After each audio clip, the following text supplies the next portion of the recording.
नमस्कार दोस्तों, इस समय हम पूर्वांचल एक्सप्रेस वे पर यात्रा कर रहे हैं एक कार में। ये सुखद संयोग है कि हमारे साथ एक बार फिर से इलाहाबाद विश्वविद्यालय के दर्शन शास्त्र के अध्येता और ज्वाइंट कमिश्नर जीएसटी के पद से सेवानिवृत्त हुए श्री राजकुमार त्रिपाठी जी मौजूद हैं। हम आज उनसे बात करना चाह रहे हैं कि अभी धर्म और संप्रदाय को लेकर के देश में एक नई चर्चा है।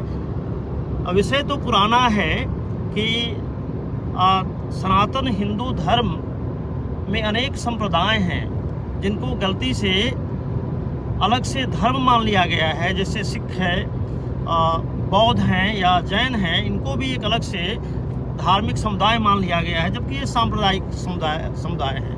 इस पे हम उनसे चर्चा करेंगे और साथ ही सनातन हिंदू धर्म में वेदों का बहुत महत्व रहा है और वेद को भी लेकर के कई बार विवाद पैदा किए जाते रहे हैं। तो आइए हम श्री राजकुमार त्रिपाठी का आपके पसंदीदा YouTube channel life with Lakshmikant पर हार्दिक अभिनंदन करते हैं और इस पर उनकी दृष्टि को समझने की थोड़ी कोशिश करते हैं। नमस्कार। वेदों के बारे में कहा जाता है कि हमारे जो वेद है, सबसे पुराना वेद हमारा ऋग्वेद है जो लिखित रूप से उपलब्ध है। और ऋग्वेद में 10 मंडल हैं जिनमें दृष्टा ऋषियों की चर्चा की गई है। उन्होंने जो देखा वो लिखा, न उन्होंने सोचा और न उनको किसी ने बताया। इस प्रकार वेद हमारे अपौरुषेय है, किसी व्यक्ति की रचना नहीं है। अब 10 मंडलों में जैसे तीसरे मंडल में गायत्री मंत्र की चर्चा की गई है। गायत्री मंत्र इसलिए कहा जाता है कि ऋग्वेद गायत्री छंद में लिखा गया है। गायत्री छंद में 24 अक्षर होते हैं, 8 अक्षर के 3 चरण हैं और पहले इसको गायत्री छंद ही कहा जाता था। बाद में धीरे धीरे इस मंत्र को गायत्री मंत्र कहा जाने लगा, जिसमें सूर्य भगवान की स्तुति की गई है और वेदों में मुख्यतः प्रकृति की ही पूजा है। सूर्य की ही है, अग्नि की है, इंद्र की है। और ऋतंभरा प्रज्ञा की चर्चा की गई है। ऋतंभरा प्रज्ञा क्या है? हमारे सनातन परंपरा में गायत्री देवी को हंस पर सवार दिखाया गया है। हंस जो है निर्मलता का प्रतीक है, सत्य का प्रतीक है। हंस के बारे में है कि वह नीर क्षीर विवेक करता है। हंस मर जाएगा लेकिन मांस भक्षण नहीं करेगा। तो गायत्री की साधना करने का आशय यह है कि आप अपने भीतर ऋतंभरा प्रज्ञा को जागृत करिए।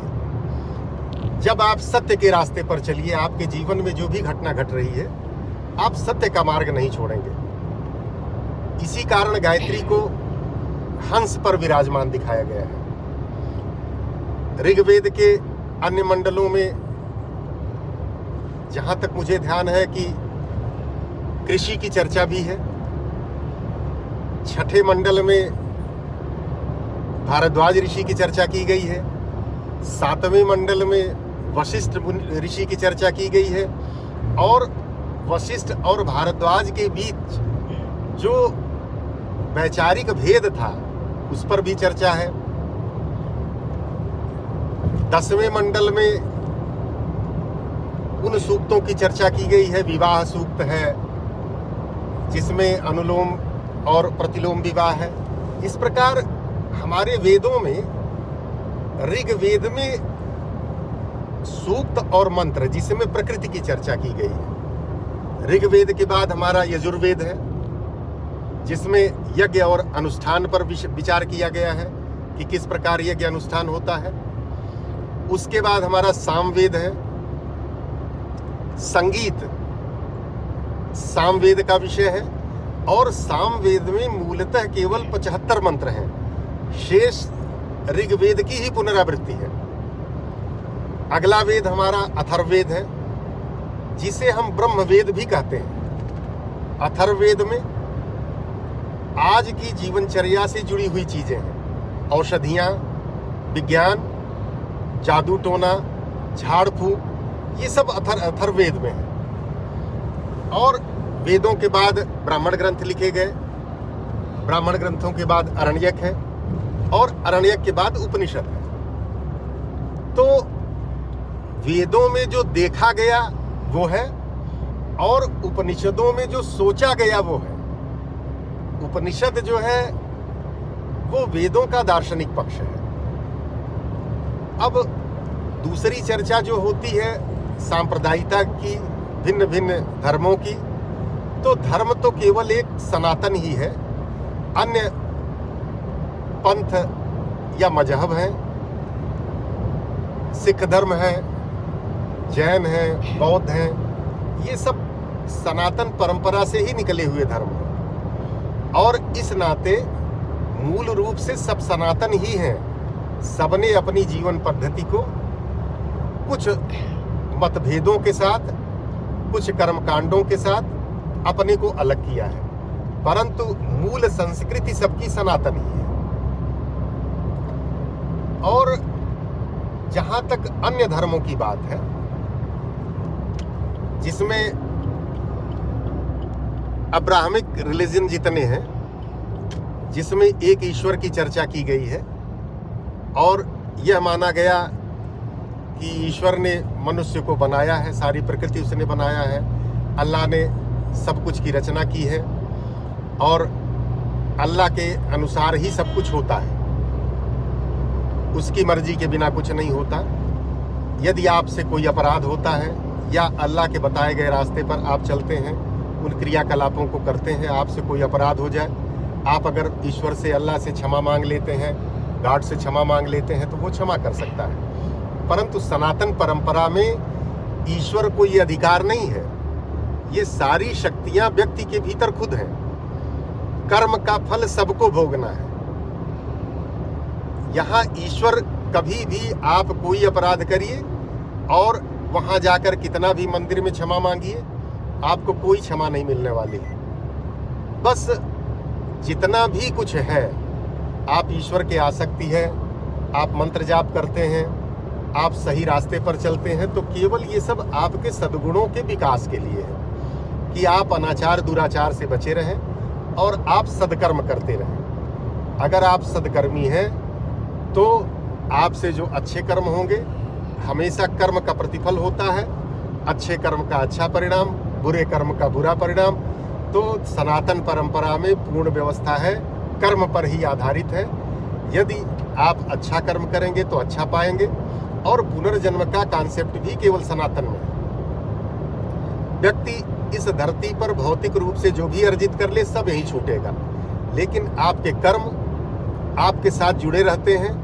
अगला जब आपका जन्म होगा तो उन कर्मों के अनुसार ही जन्म होता है, और ये प्रमाणित भी होता है। एक बालक किसी गरीब के घर पैदा हो रहा है, एक अमीर के घर पैदा हो रहा है, एक संसाधनों से परिपूर्ण है, एक पूरे जीवन अपने जीवन के लिए, सर्वाइवल के लिए, अपने अस्तित्व के लिए लड़ रहा है, भूख से लड़ रहा है। तो ये सब पूर्व जन्मों का कर्म है। इसलिए सारी व्यवस्था सनातन की कर्म पर आधारित है। व्यक्ति को अपने कर्म को सुधारना चाहिए और हमेशा सद्गुणी होना चाहिए।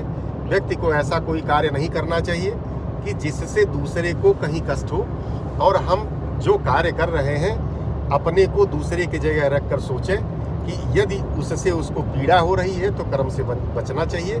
और सनातन परंपरा में तो हमेशा अपना शोधन किया गया है। कोई भी व्यवस्था, कोई भी नियम जो पहले बनाए गए, वक्त के साथ उनको संशोधित किया गया। हमेशा डेवलपिंग रहा है सनातन, इसीलिए ये लगातार सतत चलता आ रहा है और सतत चलता चला जाएगा। कितना भी कोई इसके पीछे पड़े, कभी सनातन समाप्त होने वाला नहीं है। अन्य लोग जो अपनी किन्हीं बातों पर, अपनी किन्हीं रूढ़ियों पर, अपने किन्हीं विचारों पर अडिग हैं, सनातन किसी विचार पर अडिग नहीं है। पहले कहा जाता था कि सूर्य स्थिर है, फिर कहा जाता था कि पृथ्वी स्थिर है, और धीरे धीरे जैसे जैसे हमको ज्ञान बढ़ता गया, व्यक्ति जो है आगे बढ़ता गया, अपने विचारों को वैज्ञानिक रूप से प्रमाणित करता गया, और जो उसके झूठे विचार थे उनको छोड़ता गया, जो नए परिमार्जित विचार थे उनको स्वीकार करता गया।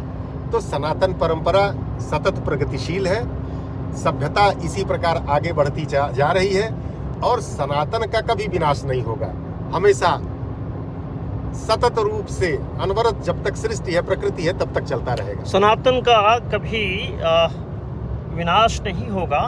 बड़ी एक अद्भुत सी बात कही राजकुमार त्रिपाठी जी ने कि ईश्वर ने इस सृष्टि की रचना की, मगर कोई भी अधिकार, किसी भी जीव की नियति क्या होगी उसका अधिकार अपने पास सुरक्षित नहीं रखा। ईश्वर ने एक बहुत बड़ी अवधारणा की बात त्रिपाठी जी बता रहे हैं।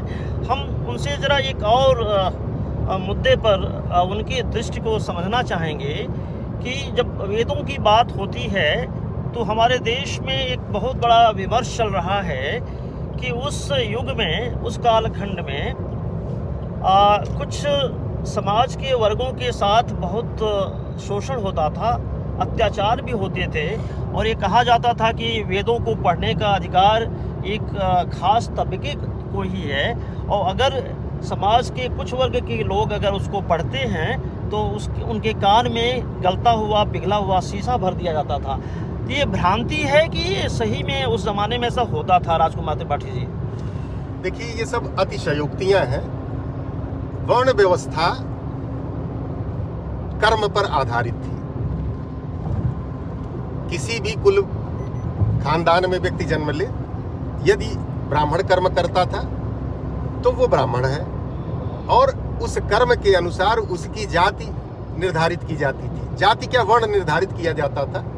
सनातन के किसी व्यवस्था में जातियों की बात नहीं की गई है, वर्ण की बात की गई है। ब्राह्मण, क्षत्रिय, वैश्य, शूद्र। और व्यवहारिक रूप से आप समझिए, शीशा अगर गर्म करके किसी कान में डाल दिया जाएगा तो वो मर जाएगा, जिंदा कैसे रहेगा? ये सारी अतिशयोक्तियां हैं। ये जरूर हुआ था कि जो लोग पढ़े लिखे नहीं और किसी भी, जैसे चाणक्य तो बणिक के घर में पैदा हुआ था, बनिया के घर में, और उसने ब्राह्मण का कार्य किया तो ब्राह्मण हुआ। ऐसे बहुत सारे हमारे ऋषि हैं। ऋषि विश्वामित्र क्षत्रिय घर में पैदा हुए थे और ब्राह्मण कर्म किए, ऋषि हुए। वाल्मीकि जी तो शूद्र परिवार में पैदा हुए थे और ब्राह्मण कर्म किए, ब्राह्मण हुए और श्रेष्ठ रहे। तो कर्म पर आधारित व्यवस्था थी हमारी वर्ण व्यवस्था। जातियां तो बाद के काल में, जो पौराणिक काल है, उन समयों में कुछ कर्मकांडों के कारण सनातन में विकृति आई। ब्राह्मण तो सदैव भिक्षाटन से अपना जीवन यापन करता रहा और जबकि समर्थ था, जो वर्ग ब्राह्मण था वो किसी भी कुल में पैदा हुआ हो, ब्राह्मण कर्म करने के कारण सदैव पूजनीय था उस जमाने में। और उसने कभी अपने लिए धन संग्रह नहीं किया, भिक्षा करके वो अपनी जीविका चलाता था, जिससे उसके अहंकार का नाश हो। यदि आप किसी के सामने हाथ फैलाते हैं अपना पेट भरने के लिए तो आपसे उस कर्म से आपके अहंकार का नाश होता है। तो ये केवल बढ़ा चढ़ाकर बाद में इन सब चीज़ों को लिखा गया और पूरे समाज को दूषित करने का और दुष्प्रचारित करने का प्रयास किया गया। ये जरूर है कि कुछ विकृतियां हर समाज में होती हैं, हर शरीर में विकृतियां आती हैं वक्त के साथ, लेकिन सनातन ने सदैव अपना शोधन किया।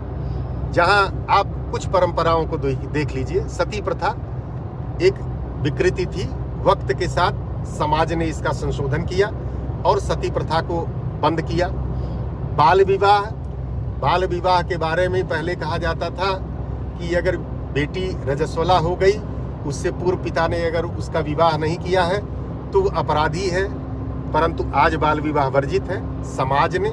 और हिंदू मतावलंबियों ने, सनातनियों ने अपने आप को शोधित किया, चीज़ों को जो विकृतियां थी उनको वक्त के साथ निकाला और परिमार्जित करते हुए अग्रसर होते चले जा रहे हैं धर्म और नैतिकता की तरफ। बड़ी अच्छी बात हुई है। राजकुमार त्रिपाठी जी कह रहे हैं कि सनातन धर्म सतत रूप से अपना शोधन करता हुआ चलता रहता है समाज के हर वर्ग में, इवन हमारा जो भौतिक शरीर है, इसमें भी तमाम तरह की विकृतियां हैं। इसका ये मतलब नहीं है हम उसको नकारते चलें, उसमें शोधन की आवश्यकता है और ये सनातन धर्म में ही ये संभव है। कहा गया है कि चरय वेति चरय वेति चरय वेति।